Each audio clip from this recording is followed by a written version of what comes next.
I am delighted to be able to be in Washington, D.C. to be the voice of the Ukrainian community here. And that's really what our goal is to be the voice for the people that are here in the 10th Congressional District and oftentimes beyond. Because as we look beyond the 10th District, we go into the greater Chicago area, we go into northern Illinois, we go into areas that are passionate, that we're very passionate about. I was talking to some of you today, they said, listen, I'm outside of the 10th District. I said, that's okay, I'll still be the one that represents you. Right? You can still call our office with issues and concerns that you have. You can still be, as a community, in the Ukrainian community, you know, we are unified in terms of some of the things that unite us, that concern us, our family that's still back in the Ukraine. And so as we take a look at what's going on, and we honestly, I look at what's happening internationally today, and honestly, the world's asking a very simple question. We've heard from those that are in the national security fields. We've talked to those individuals overseas. And what they've told us over and over again, the simple question that's being asked by so many different nations, our allies specifically, is saying, where is America? We know that the United States Congress has to step up and push forward from a foreign policy perspective. We also have to focus on whether it be our visa waiver program, you know, what's going on there, how do we enable people to come to our country, help spend those dollars. Obviously, we have to figure that out in the sense that we need to make sure that we're protecting our borders and knowing who's coming in, but also we want to make sure that they can come in. We know recently that the Congress actually, you know, basically appropriated through the State Department about $658 million to the Ukraine, an additional $250 million through the Department of Defense. Right? We know that there are things that need to happen, and frankly, we know that there are allies that are out there that need assistance. The Ukrainian caucus, people say, what is the Ukrainian caucus doing? Well, one of the things that we recently did, and again, there's a whole lot more that we can do, is trying to draw attention to Nadією Савченко and, you know, the 22-year sentence, which I think is absolutely abhorrent. Я дуже рада, що стільки наших українців тут з околиці Чикаго зійшлися, тому що люди щораз більше розуміють, як це важливо тримати контакти з членами американського уряду, Конгресу.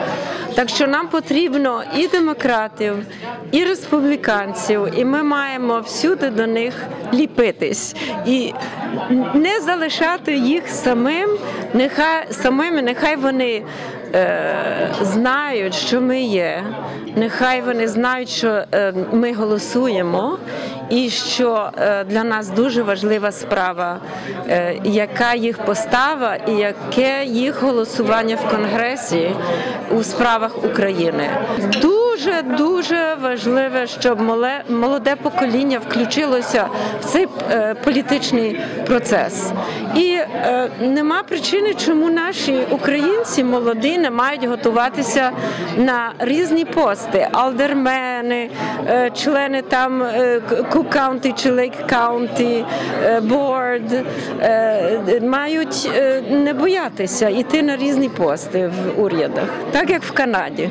Це, що ми сьогодні бачимо, що політики Америки зацікавлені нашою думкою, це надзвичайно важливо в тому плані, що ми є тим першоджерелом.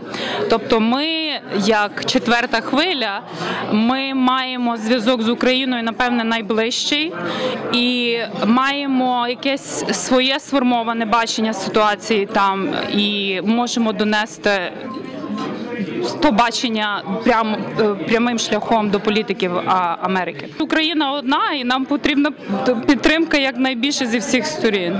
І люди повинні користуватися своїм правом. От і все. Особи, котрі мають якісь запити, мають інтереси, зауваги, то все ж таки можуть чутися, що вони можуть підійти до цього конгресмена, чи то до сенатора, до будь-кого, і, значить, сказати прямо. Не те, що писати, а тоді чи там прочитає, чи не прочитає, а вже як хтось скаже, то тоді вже вони запам'ятають.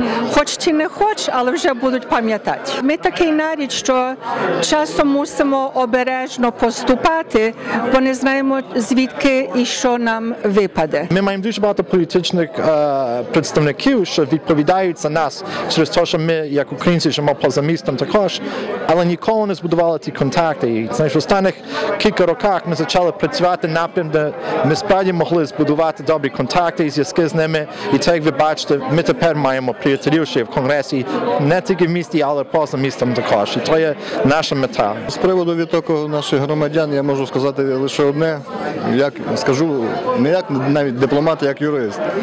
Відповідно до нашого законодавства, наші громадяни, якщо навіть вони обирають громадянство іншої держави, завжди залишаються для нас українцями, громадянами України. І я впевнений, що цей відтік, який зараз певною мірою триває і нарощується, це тимчасове явище.